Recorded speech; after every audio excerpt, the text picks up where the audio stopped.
Sa nakaraan ay tinignan po natin ang mahalagang aspeto kung paano gumawa ng mga alagad ang Panginoon, kung sino ang kanyang mga pinili at nakita natin na unang-una sila po yung mga tumutugon sa pangangaral ng Panginoon ng Ebanghelyo ng Kaharian ng Diyos.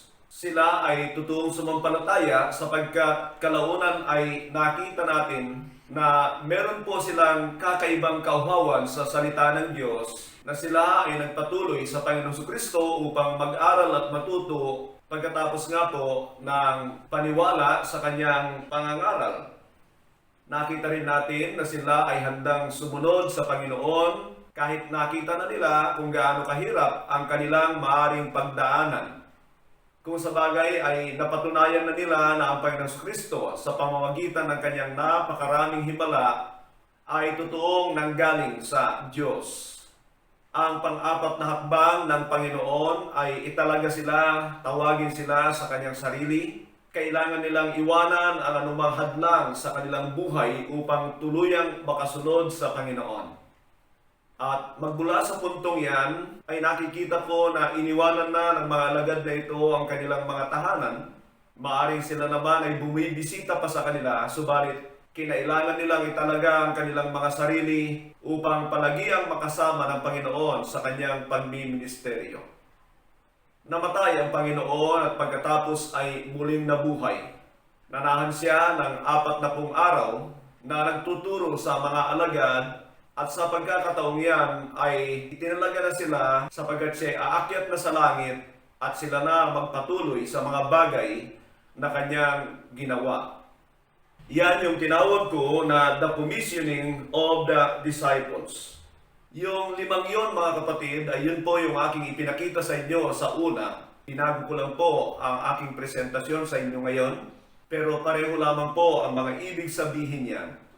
At sa pagkakataong ito ay muli na naman nating tingnan ang mga ilang aspeto pa ng mga sinabi at pagtuturo ng Panginoon tungkol sa pagiging alagad niya o pagsunod sa Kanya.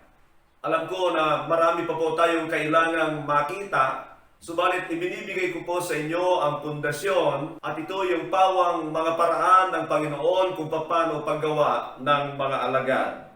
Kaya ngayon ay titingnan natin ang ilang mahalagang bagay pa tungkol sa paggawa ng Panginoon sa mga alagad.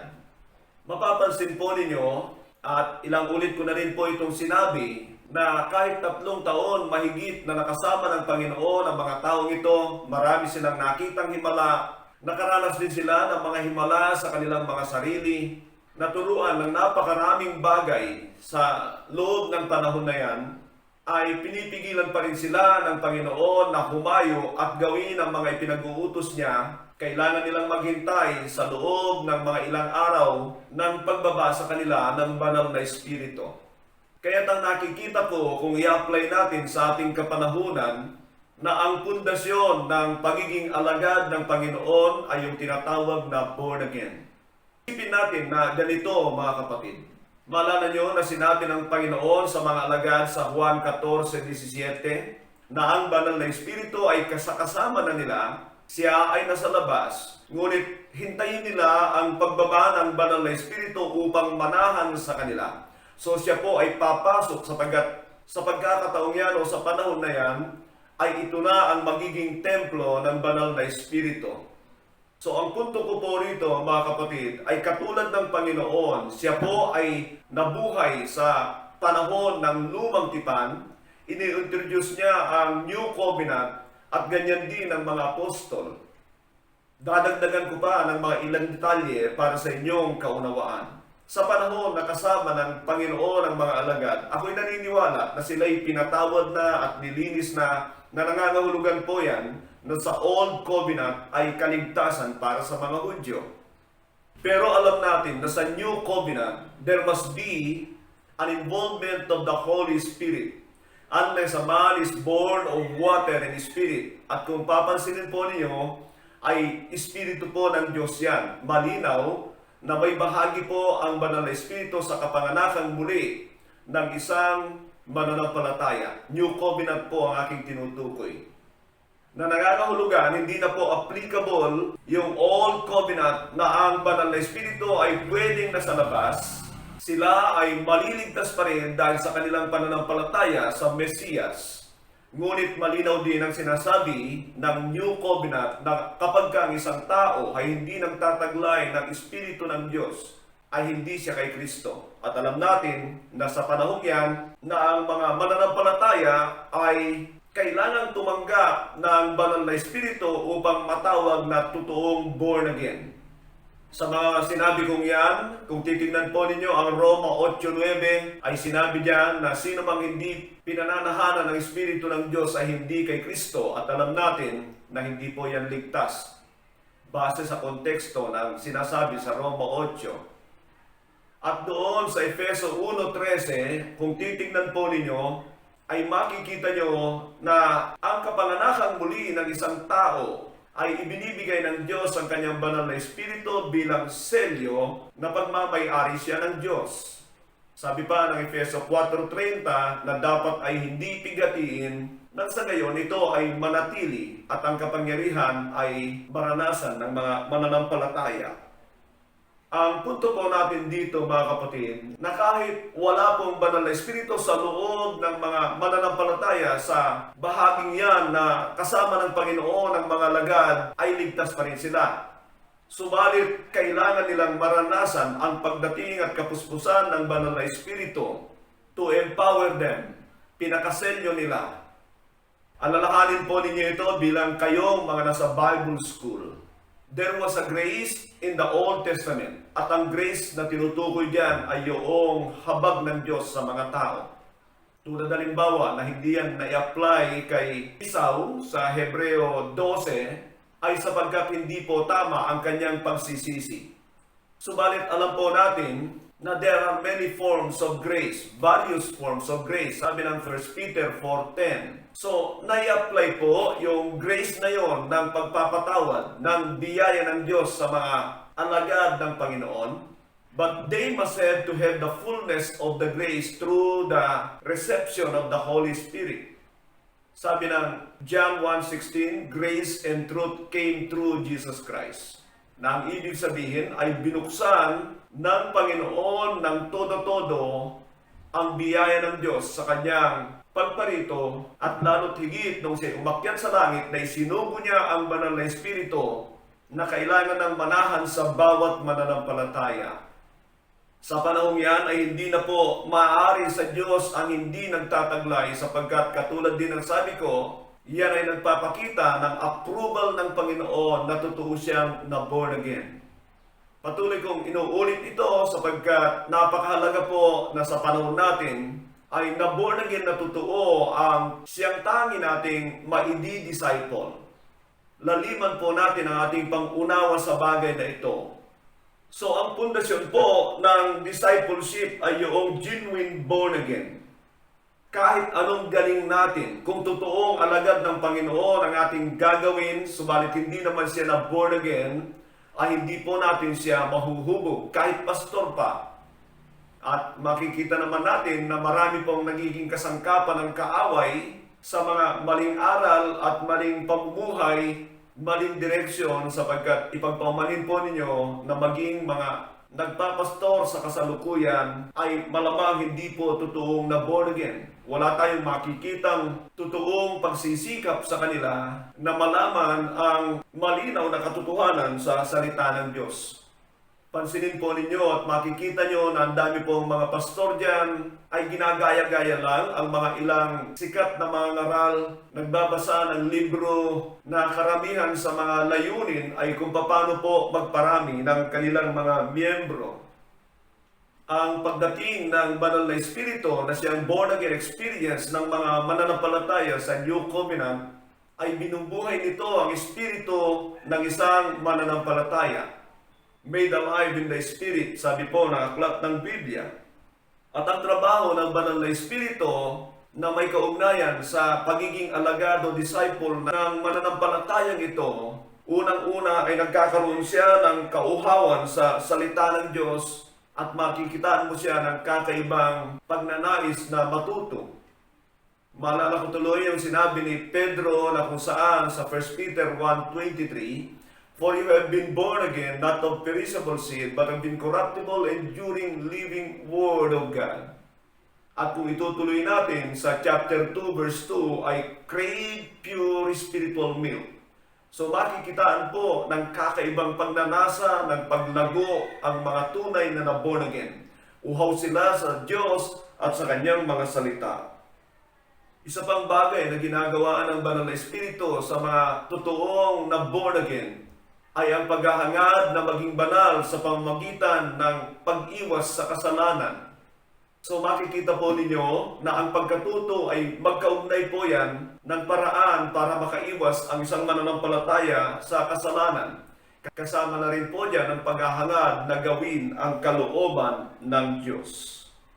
Alam naman po natin ang katotohanan. Hindi ko rin naabot ang punto ng buhay ko na ganito. Marami po akong struggle sa nakaraan.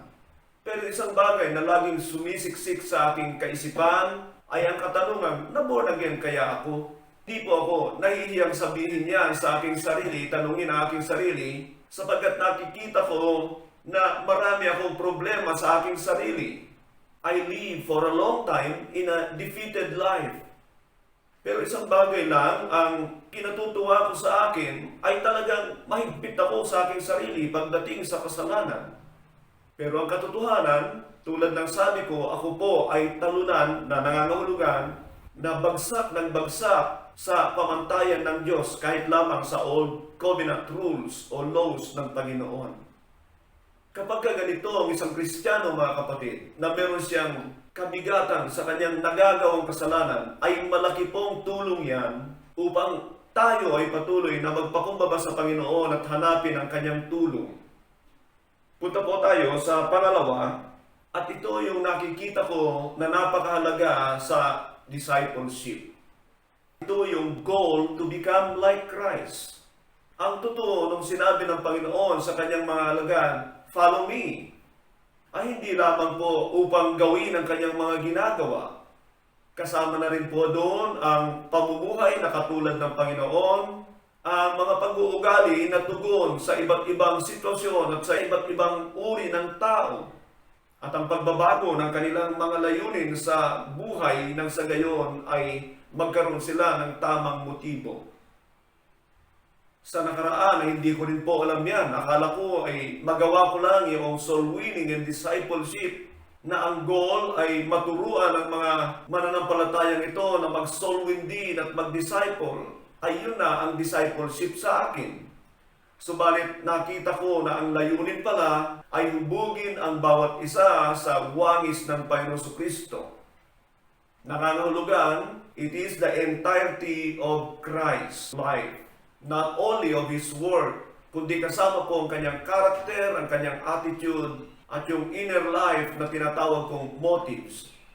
So, ang goal po ng discipleship is to form people into the likeness of Christ. Basahin po natin ang sinabi ng Ephesians 4:11-13.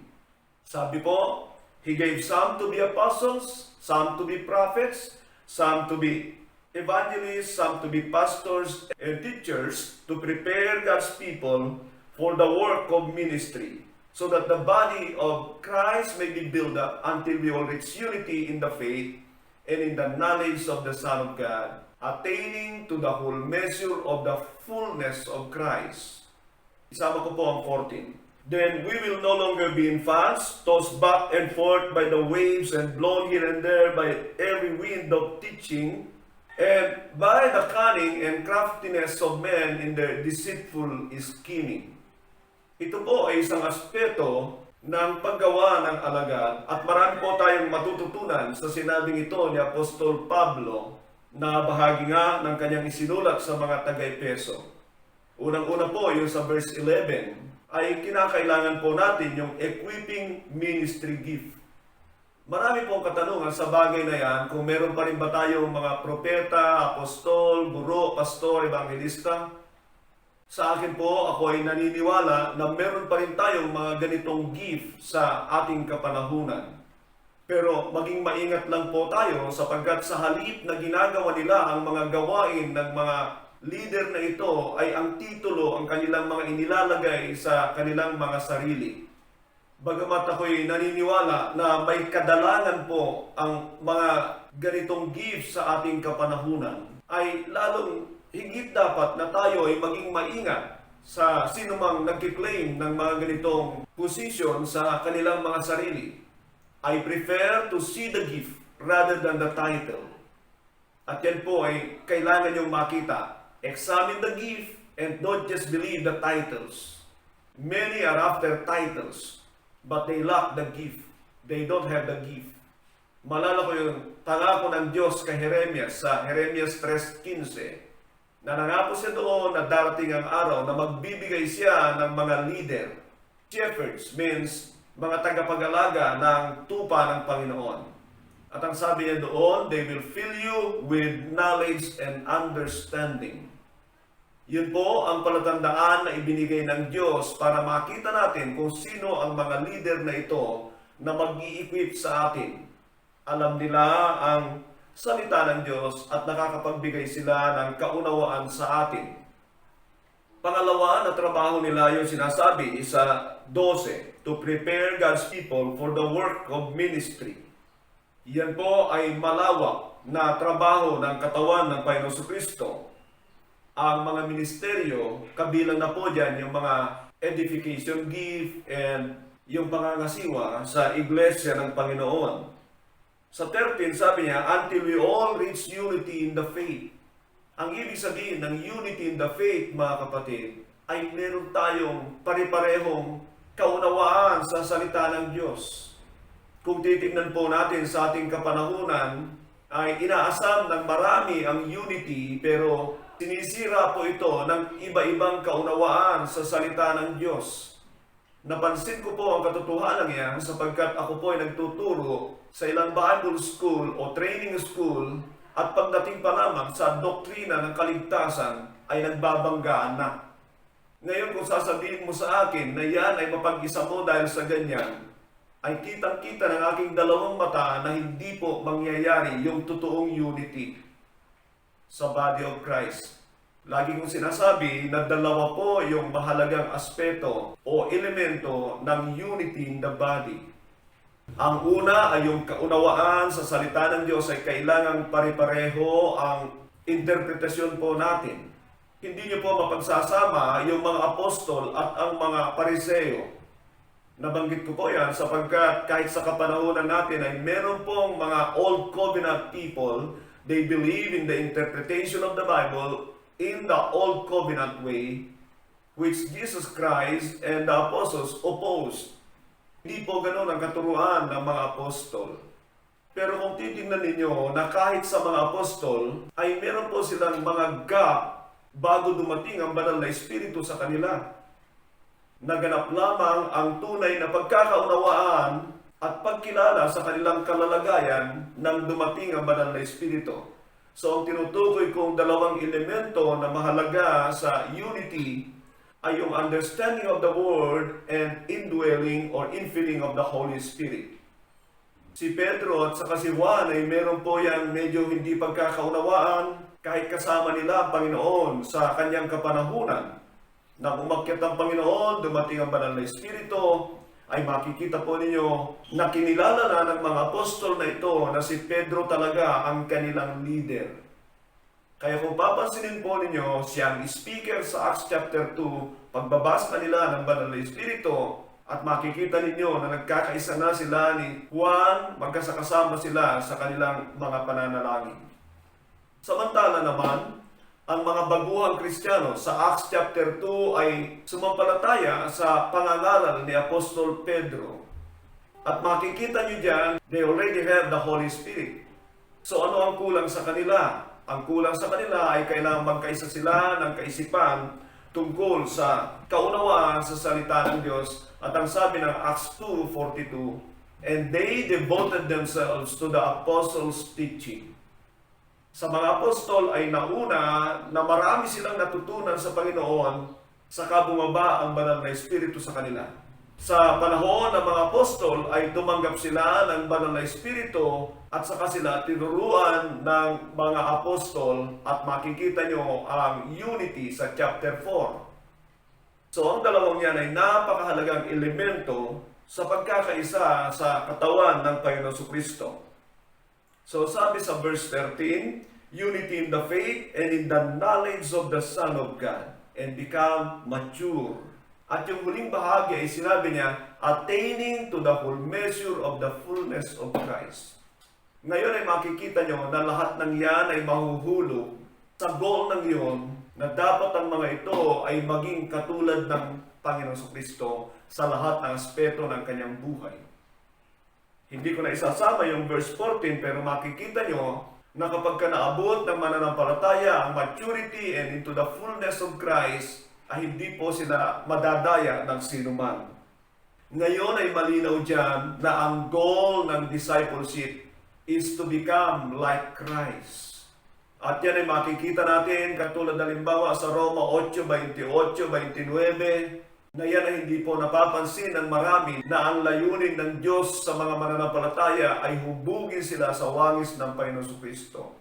Muli ay rekomenda ko na naman po yung mga video sa YouTube na In Pursuit of Christ Likeness na napakahalagang matutunan ng bawat mananampalataya. Kapag hindi po yan ang goal ng mga mananampalataya o mga nagtuturo sa buhay ng mga mananampalataya, ay hindi po nila mararating ang bagay na yan. At ang totoo po ay bibihira natin itong marinig sa mga pagtuturo ng napakaraming leader sa ating kapanahunan na ang kanilang layunin sa mga mananampalataya ay hubugin sila sa wangis ng Panginoon. Punta tayo sa letter C at ito yung ladder of success ng Panginoon, yung steps to discipleship. At ang sabi po ng Panginoon sa Mark 8:34, whoever wants to be my disciple must deny themselves, take up their cross, and follow me.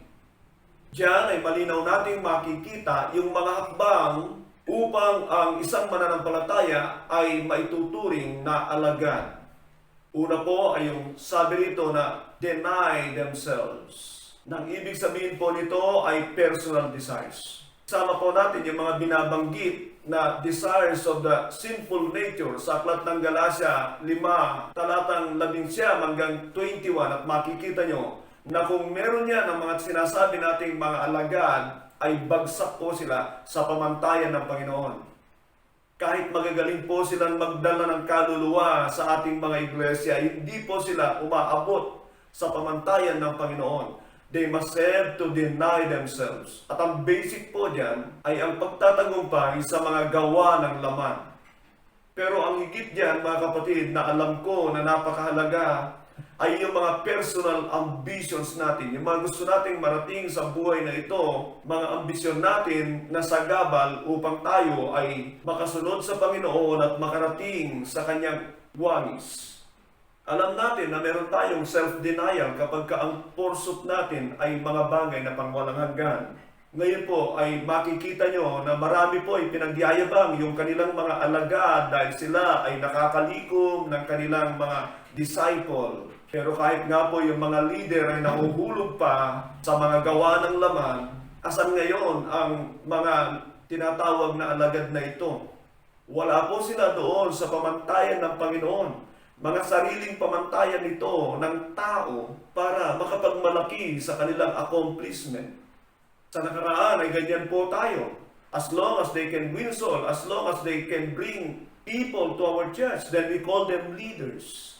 Maalala ko yung kilalang leader dito sa Pilipinas na nung sinabihan siya tungkol sa kanyang kabilang sa 12 na manunugtog ng banda nila na napakahaba ng buhok ay pinagtatanggol niya na hindi na raw po yung kasama. Malinaw po yan sa Aklat ng Korinto na bawal sa mga lalaki ang magpahaba ng buhok. Ano yan? Nazareo? Yan ay makikita nyo na mayroon pang pagyayabang. That's a pride for men. That is worldliness. Ngayon ay kinoconsider nila na 12 dahil nakaka-produce siya ng mga manunugtog din niya. Puro personal ambition po yan kung titingnan po natin ng malaliman. Ang unang hakbang na yan ay napakahalaga para gawin ng mga mananampalataya yung susunod. Take up your cross. Kalimutan na natin yung number 2 kung hindi natin nagawa ang number 1. Denying themselves. They cannot surely take up their cross to follow Christ. At kalimutan na natin yung pangatlo kung hindi natin nagawa yung una at dalawa. Self-denial at yung cross-bearing. You can never become a follower of Christ. So banggitin ko lang na ito po ay hindi para makapagbuhat lang tayo ng krus. Yan po ay tungkol sa pagsasakripisyo hanggang sa maaaring mawalan ng buhay ang isang tagasunod ng Panginoon. Because cross denotes sacrifice and death, kamatayan.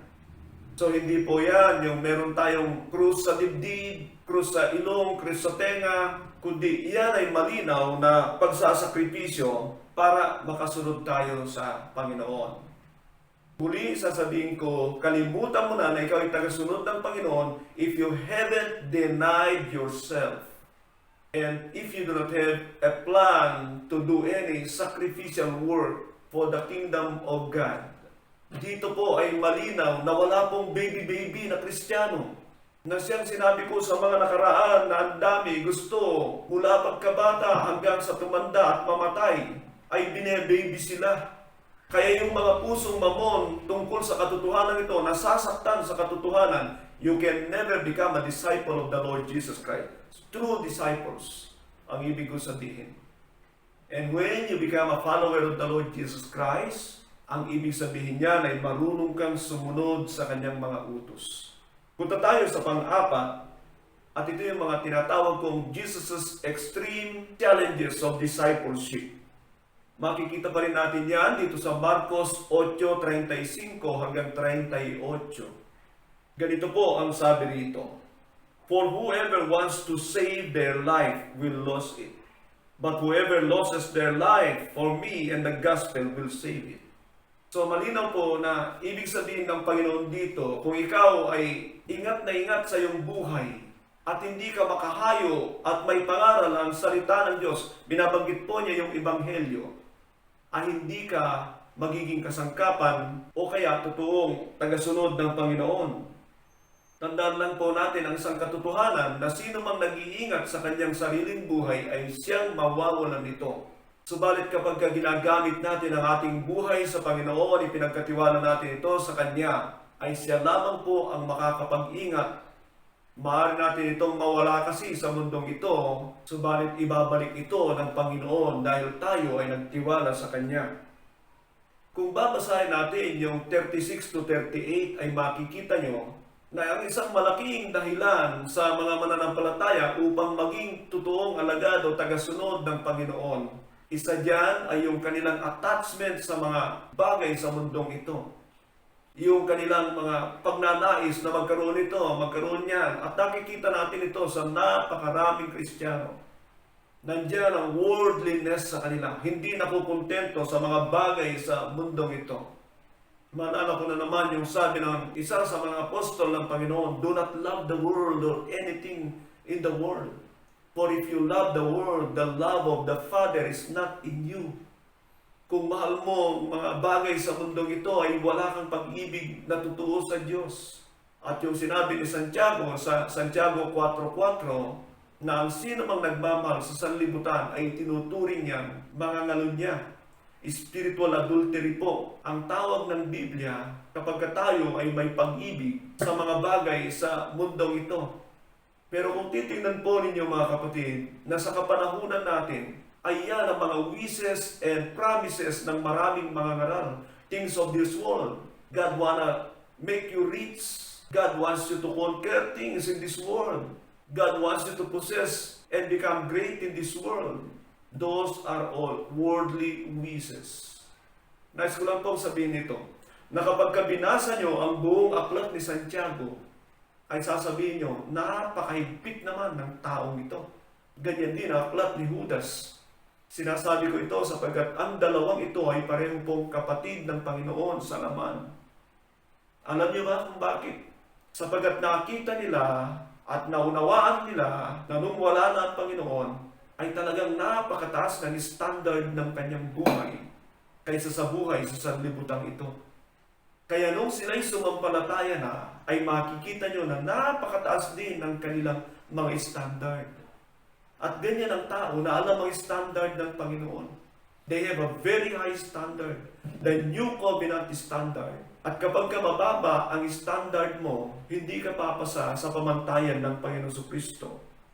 Sa Lucas 14, 25 hanggang 27, basahin po natin, sapagkat isa po ito sa mga challenges of discipleship ng Panginoon Kristo.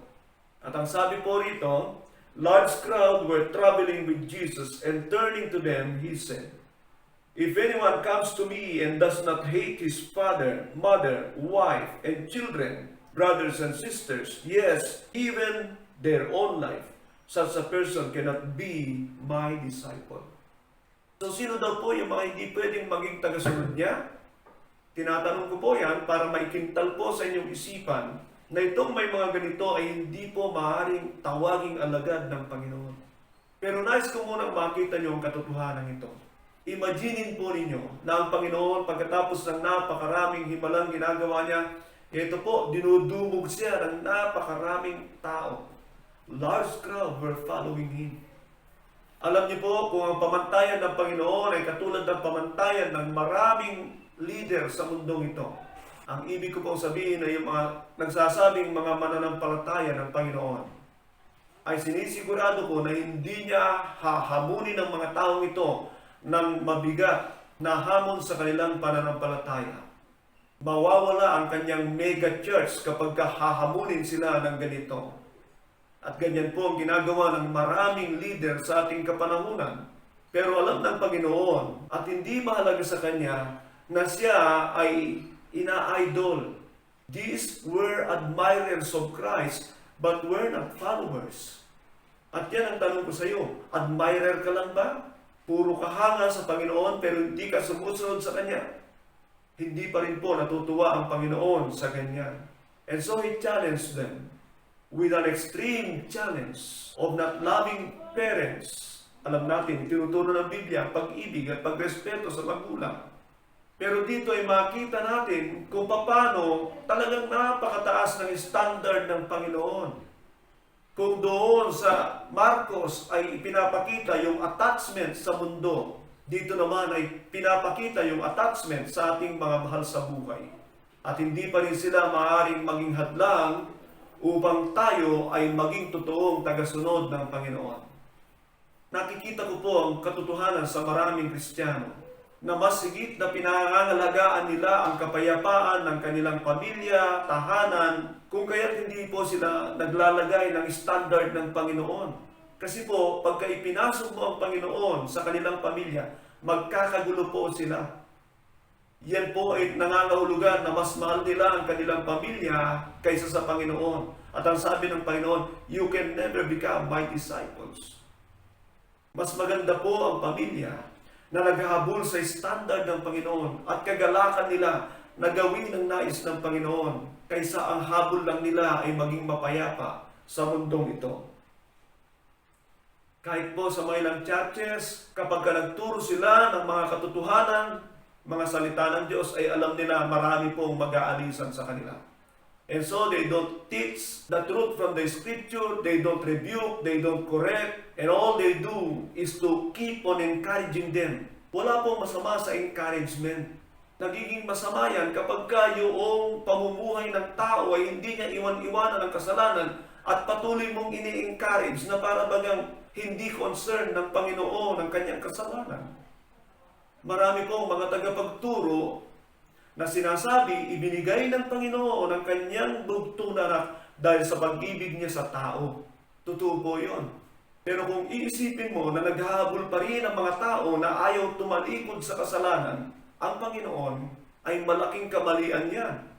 Dahil doon sa John chapter 6, mga matatagal na tagasunod ng Panginoon pero iniwan pa rin siya. At anong ginawa ng Panginoon? May natira na lang sa kanya na 12. Hindi po siya nagmakaawa doon sa marami. Hindi po siya naghabol doon. Ang kanyang ginawa, basahin po ninyo, ay hinamon pa yung 12. Anong sabi sa kanila? Kayo, hindi ba kayo aalis? Mas madali pong makahanap ang Panginoon ng totoong tagasunod niya kung wala po yung mga puro baby na yon sa kanyang grupo. At kung meron pa rin natitirang ganoon sa kanyang grupo, ay mas maraming mapoproduce na mga katulad nila. Tingnan niyo po ito sa church. Ang dami po niyan, tumanda na sa church, pumuti ang buhok, tinubuan ng mga reyuma at sakit mula nung sila'y nakakilala. Sabi nila, wala naman daw silang ginagawa sa church. Pero tingnan po ninyo, yan ang mga magagaling na discipler. Kaya ang dami pong gumagaya sa kanila na ganun din ang kanilang ginagawa, nakaupo lang din sa church, tatanda dyan, magkakasakit, mamamatay, walang nangyari sa kanilang buhay. At minsan ang dahilan ay bakit bine-baby pa rin natin sila. Pagkatapos pag kinokorek sila, sasabihin, wala kang pag-ibig.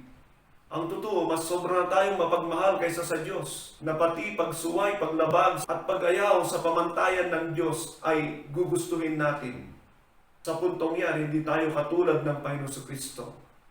Ang huli kong nais ibigay sa inyo ay yung curriculum ng Panginoon sa paggawa ng mga alagad. The curriculum of Christ for making disciples. At yan po yung nandoon sa Great Commission sa Matthew 28, 19-20. Therefore, go and make disciples of all nations, baptizing them in the name of the Father, the Son, and the Holy Spirit, and teaching them to obey all that I have commanded you. Alam niyo, yung po pamumuhay ng mga apostol, maging ng Panginoon, ay napapanood po yan doon sa mga batas ni Kristo. Yung mga halimbawa nila. And so, the commands of Christ are enough to mold us into His likeness. Marami pong naniniwala daw sa Panginoon, pero pagdating dyan, ay hindi po nila magawang ituro yung mga utos ng Panginoon Kristo. Alam niyo po ba kung bakit? Kasi nabibilaukan po dyan yung mga nabubuhay sa laman sa ating mga iglesia. The commands of Christ have solid teachings. At yan po ang ipinapaturo niya na basic sa mga tagapagturo. Bakit nga ba yan ang ipinapaturo niya? Sapagkat yan po ang batas ng kaharian ng Diyos dito sa lupa. At yan din po ang pamantayan ng Diyos sa pakikipagtipan niya sa tao sa New Covenant. Nandiyan ang kanyang mga laws and promises. At kapag ginawa natin ang mga utos ng Panginoon Kristo, isang bagay ang sigurado, makakaiwas tayo sa kasalanan. Sapagat katulad ng mga batas ni Moises, para makaiwas sila sa kasalanan ay kailangan nilang sundin ang mga ito. Sabi po ng 1 John 3:4.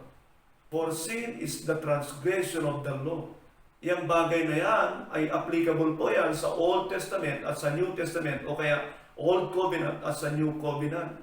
Nagkakasala rin tayo ngayon dahil sa ating paglabag sa mga utos ng Panginoon Kristo. Nabanggit ko kanina na yung mga utos na yan ang mga huhubog sa atin sa kabuuan ng wangis ng Panginoon Kristo. Sapagkat nandyan po ang pag-uugali, ang trabaho, ang attitude, at ang mga tamang motibo ng mga tagasunod ni Kristo. At kapag sinusunod natin ang mga utos ng Panginoon, ay may papahayag natin na totoo ang ating pag-ibig. Sabi nga ng Panginoon, if you love me, obey my commandments. It is not about our feelings. It is about obedience to His commands that is acceptable as an expression of love for Him. Sa pagsunod din dyan ay makikita natin kung tayo ay talagang masunurin at mapagpasakop bilang mga mamamayan sa kaharian ng Diyos. Huwag po natin daanin sa pabait-bait ng Panginoon. He prefers obedience, willful, loving obedience to His commands. Poporma-porma kang mabait, wala ka namang pagsunod sa Panginoon, yan po ay hypocrisy sa mata ng Diyos. Higit sa lahat mga kapatid, ay ang linaw naman ang sinabi ng Panginoon. Turuan silang sumunod sa lahat ng ipinag-utos ko. May utos nga ba ang Panginoon? Kung wala ay nagkukunwari siya. Pero ako'y naniniwala, meron po. At yun ang kailangan nating gawin. So, balikan ko lang po yung mga mahalagang aspeto na ibinigay ko sa inyo dito sa ating pag-aaral. Letter A, the foundation of Christ's discipleship is being born again. Letter B, the goal of discipleship is to form them into Christ's likeness. Letter C, are the steps or ladder of Christ's discipleship? They are self-denial, cross-bearing, and following Him. Ang pang-apat ay the Jesus' extreme challenges of discipleship, avoiding loving the world or anything in the world and avoiding loving our kin more than we love the Lord Jesus Christ. At ang huli ay yung curriculum ng discipleship ni Christ ay ang kanyang mga utos. Ano sa mga bagay na ito ang nakakaligtaan mong sundin sa iyong buhay? Ano ang mga bagay na kailangan mong iayos? Nais ko po na kayo ang magsulat at sabihin po ninyo na ito yung kailangan nyong baguhin sa inyong mga buhay. Ito yung mga kailangan nyong gawin. At yan po ay inaasam kong mapakinggan sa ating pong discussion sa ating Zoom. Magandang araw po. Pagpalain kayo ng ating Panginoon. Ang biyaya niya ay sumasa atin. God bless po.